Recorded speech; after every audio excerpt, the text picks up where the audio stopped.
des Églises, 9 novembre 1970. L'automne est particulièrement beau autour de la boisserie. Comme il le fait chaque jour depuis sa démission de la présidence de la République, le général de Gaulle vient de travailler la rédaction de ses mémoires d'espoir. C'est la fin de la journée. Un chapitre vient de s'achever. Il n'y en aura pas d'autre. L'histoire aussi vient de tourner la page. À Colombey, le lendemain matin, personne ne connaît encore la nouvelle. Et cette aube du 10 novembre 1970 commence dans le petit village de Hautman comme n'importe quelle autre journée. À Paris, chacun court à son travail sans se douter de ce qu'allait être cette journée. Et il fallait attendre le début de la matinée pour que le monde pétrifié apprenne cette incroyable nouvelle. L'émotion est aussitôt considérable. À Paris, le téléphone est bloqué. Le travail s'arrête. On lit et on relit les titres des journaux, comme pour arriver à se persuader d'une nouvelle laquelle on ne peut croire, à laquelle on ne veut croire. La France est à l'unisson. L'émotion est générale. Les discordes se taisent et les oppositions s'éloignent.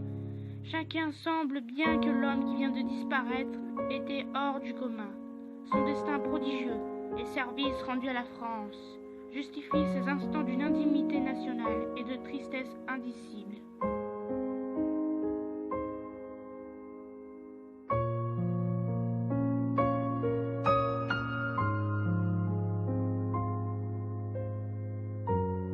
Pleure, Marianne, le grand chêne est tombé, déraciné.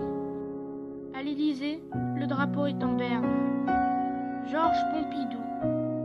Français, Française, le général de Gaulle est mort. La France est veuve. En 1940, de Gaulle a sauvé l'honneur.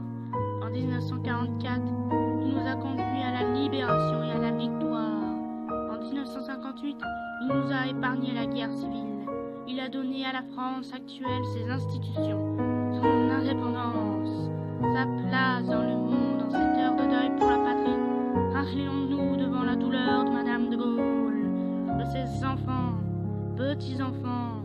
Mesurons les devoirs que nous ont imposés la reconnaissance.